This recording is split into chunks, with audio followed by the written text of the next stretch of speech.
The World Bank says it's difficult to see the end of the current economic crisis fueled by Russia's invasion of Ukraine. As Uber and the World Food Programme work together to help to deliver emergency aid in Ukraine, we'll hear how important it is to get the ports open. We've got to get those ports open, because if we don't, we're going to have a catastrophe on top of a catastrophe. Failure to open up those ports is literally going to be a declaration of war on global food security.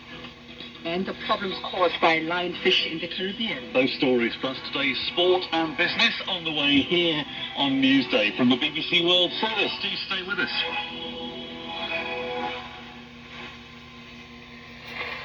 Hello, I'm Neil Nunes with the BBC News.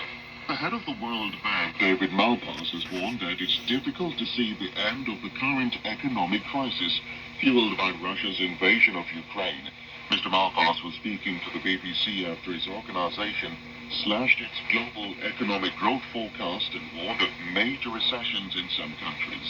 The world's in a difficult situation with two crises coming, the COVID crisis, and then follow that with a food price shock coming off of the Ukraine war. And it's just very difficult to see the other side of this. I think there are ways, but that's what everybody is reaching around for, to say, what can we do to make this better? Mr. Malpass warned some developing countries are facing ballooning debt with governments unable to purchase goods. Germany's former Chancellor Angela Merkel has described Russia's invasion of Ukraine in February as a brutal attack for which there was no justification. But in a television interview with a live audience, Mrs. Merkel disagreed with accusations that her own earlier policies had appeased Russia. She defended her decision to reject Ukraine's earlier bid for NATO membership, as well as her role in negotiating a peace agreement between the two countries, as Damian McGuinness reports. When asked whether she should have acted differently, Mrs. Merkel said she also asks herself whether more could have been done to stop this tragedy. But she defended her role in negotiating the Minsk peace agreements between Ukraine and Russia after the annexation of Crimea in 2014. Mrs. Merkel said she accepted that these agreements were not ideal because they were signed when Ukraine was in a weak position. But she said if the accords hadn't been agreed, Putin would have escalated the war at a time when Kyiv could not fight back. Russian state media say that more than 1,000 Ukrainian soldiers who surrendered in the ruined port city of Mariupol have been transferred to Russia for investigation. The account can't be verified.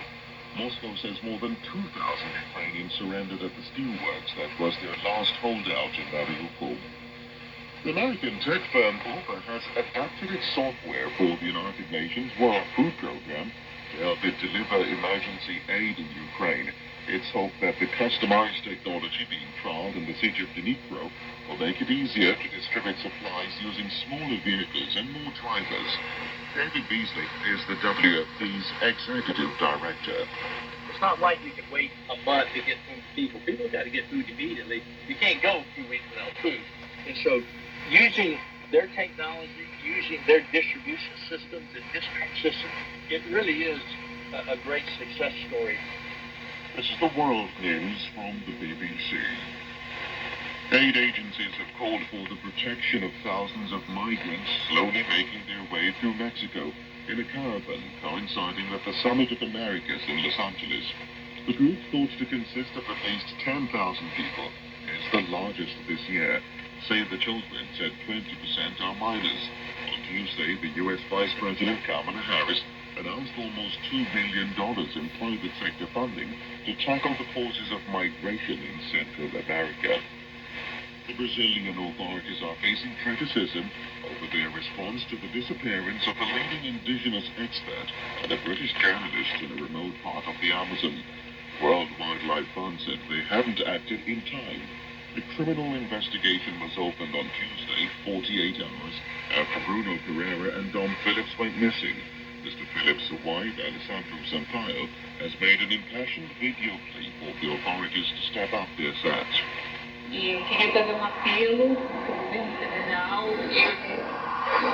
I would like to appeal to the federal government and the relevant bodies to intensify the search. because we still have a little bit of hope of finding them. Even if I don't find the love of my life alive, they have to be found. Please, intensify the search. Officials in Chile say more than 70 people, including many school children, have been poisoned by high levels of sulfur dioxide in the air in one of the country's most polluted areas. The environment minister has held emergency meeting with officials in the city of Quintero, which is ringed by chemical and oil processing plants. Researchers in New Zealand say they have detected microplastics in freshly fallen snow in Antarctica for the first time.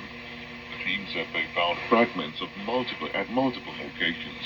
They say it's possible the tiny particles traveled thousands of kilometers through the air. BBC News. Thank you for the news. Hello again. Welcome to Newsday with Redi and Andrew. On the way, they may be beautiful.